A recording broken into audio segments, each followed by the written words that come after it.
നമസ്കാരം, പ്രവാസ് മലയാളിയിലേക്ക് സ്വാഗതം. Corona virus പ്രതിസന്ധി സൃഷ്ടിച്ചപ്പോൾ നാട്ടിലേക്ക് തിരികെ എത്തിയ പ്രവാസികൾക്ക് വൻ വാഗ്ദാനമാണ് സർക്കാർ നൽകിയത്.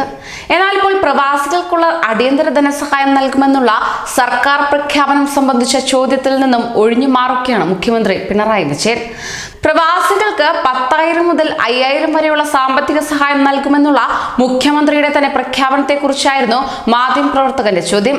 ഇക്കാര്യം ഇപ്പോൾ നടപ്പിലാകുന്നില്ല എന്ന ആക്ഷേപം ഉയർന്നതായും മാധ്യമപ്രവർത്തകൻ ചൂണ്ടിക്കാട്ടി. എന്നാൽ ചോദ്യത്തിന് അതെന്താണെന്ന് നോക്കണം, എന്ത് സാഹചര്യത്തിനാണ് എന്ന് നോക്കണം എന്നതായിരുന്നു മുഖ്യമന്ത്രിയുടെ മറുപടി. കോവിഡ് രോഗവ്യാപനത്തിന്റെ പശ്ചാത്തലത്തിൽ നോർക്ക റൂട്ട്സ്, കേരള പ്രവാസി ക്ഷേമനിധി എന്നിവ മുഖേന ആശ്വാസ ധനസഹായം നൽകുമെന്ന് മുഖ്യമന്ത്രി പിണറായി വിജയൻ മുൻപ് അറിയിച്ചിരുന്നു.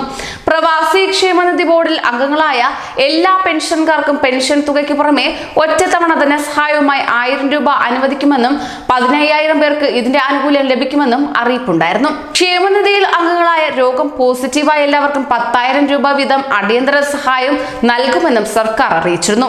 2020 ജനുവരി 1 ശേഷം വാലിഡായ പാസ്പോർട്ട്, തൊഴിൽ വിസ എന്നിവയുമായി വിദേശ രാജ്യങ്ങളിൽ നിന്ന് നാട്ടിലെത്തി തിരിച്ചു പോകാൻ സാധിക്കാത്തവർക്കും ലോക്ക്ഡൌൺ കാലയളവിൽ വിസ കാലാവധി തീർന്നവർക്കും നോർക്ക വഴി 5,000 രൂപ അടിയന്തര സഹായം നൽകുമെന്നും സംസ്ഥാന സർക്കാർ പറഞ്ഞിരുന്നു.